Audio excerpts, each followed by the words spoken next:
मोक्षदा एकादशी व्रत 1 दिसंबर सोमवार 2025 को मनाई जाएगी।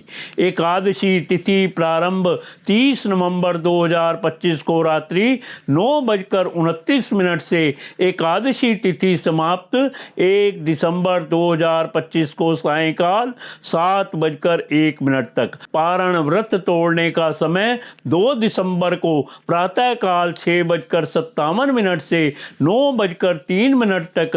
पारण तिथि के दिन द्वादशी समाप्त होने का समय दोपहर 3:57। मोक्षदा एकादशी का तात्पर्य है मोह का नाश करने वाली, इसीलिए इसे मोक्षदा एकादशी कहा गया है।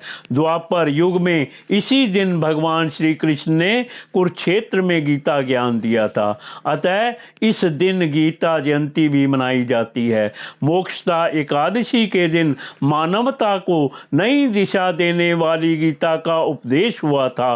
मोक्षदा एकादशी के दिन भगवान श्री कृष्ण, महर्षि वेद व्यास और श्रीमद् भागवत गीता का पूजन किया जाता है। इस व्रत की पूजा विधि इस प्रकार है। व्रत से एक दिन पूर्व दशमी तिथि को दोपहर में एक बार भोजन करना चाहिए।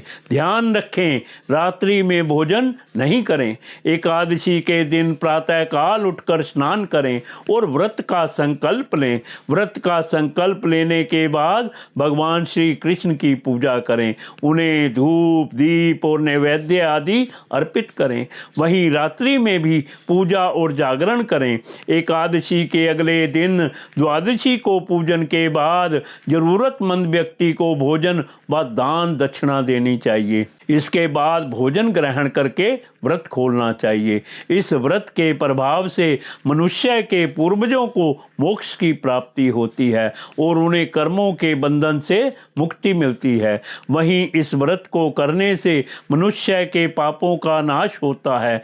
मान्यता है कि इस दिन भगवान श्री कृष्ण ने अर्जुन को गीता का संदेश दिया था, इसलिए इस उपलक्ष्य में मोक्षदा एकादशी पर गीता जयंती मनाई जाती है। श्रीमद् भागवत गीता एक महान ग्रंथ है। गीता ग्रंथ सिर्फ लाल कपड़े में बांधकर घर में रखने के लिए नहीं है, बल्कि उसे पढ़कर उसके संदेशों को आत्मसात करने के लिए है।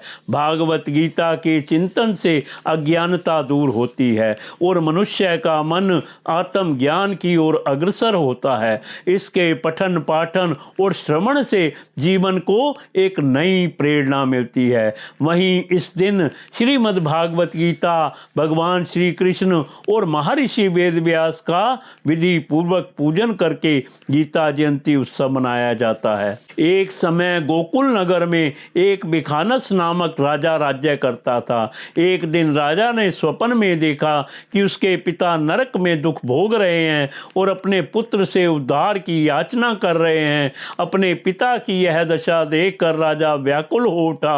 प्रातः राजा ने ब्राह्मणों को बुलाकर अपने स्वप्न का भेद पूछा। तब ब्राह्मणों ने कहा कि हे राजन, इस संबंध में पर्वत नामक मुनि के आश्रम पर जाकर अपने पिता के उद्धार का उपाय पूछो। राजा ने ऐसा ही किया। जब पर्वत मुनि ने राजा की बात सुनी तो वे चिंतित हो गए। उन्होंने कहा कि हे राजन, पूर्व जन्म के कर्मों की वजह से आपके पिता को नरकवास प्राप्त हुआ है। अब तुम मोक्षदा एकादशी का व्रत करो और उसका फल अपने पिता को अर्पण करो तो उनकी मुक्ति हो सकती है। राजा ने मुनि के कथनानुसार ही मोक्षदा एकादशी का व्रत किया और ब्राह्मणों को भोजन दक्षिणा और वस्त्र आदि अर्पित कर आशीर्वाद प्राप्त किया। इसके बाद व्रत के प्रभाव से राजा के पिता को मोक्ष की प्राप्ति हुई। गीता जयंती को मोक्षदा एकादशी क्यों कहते हैं? मोक्षदा एकादशी का अर्थ हुआ वह एकादशी जिस दिन मनुष्य को मोक्ष प्राप्त करने का रहस्य पता चला हो। गीता जयंती के सार को जो समझ जाता चाहता है उसे मोक्ष प्राप्त करने से कोई रोक नहीं सकता। मनुष्य अपने जीवन में कर्म, फल, मोह, माया, सुख, दुख इत्यादि कई पहलुओं में फंसकर पुनः जन्म के चक्कर में पिसता रहता है। वहीं गीता के संदेशों को ग्रहण करके यदि मनुष्य उसी मार्ग पर चले तो वह इन सभी बंधनों से हमेशा के लिए मुक्त हो जाता है। इसके बाद वह सदा के लिए परमात्मा में लीन हो जाता है, वह मोक्ष को प्राप्त करता है। इसलिए गीता जयंती के दिन को मोक्षदा एकादशी के नाम से भी जाना जाता है। इस दिन सभी भक्तगण अपने घर या मंदिर में भगवत गीता की पूजा करें और उसका पाठ करें। घर के सभी सदस्य श्री कृष्ण के उपदेशों को आत्मसात करते हुए अपने जीवन में अपनाएं। गीता जयंती मनाने का यही मुख्य उद्देश्य है कि विश्व के सभी प्राणी आपसी बैर भाव, क्रोध, आलस्य, दुर्भावना इत्यादि नकारात्मक भावनाओं को त्याग कर केवल और केवल अपने कर्म पर ध्यान दें, वह फल की चिंता ना करें।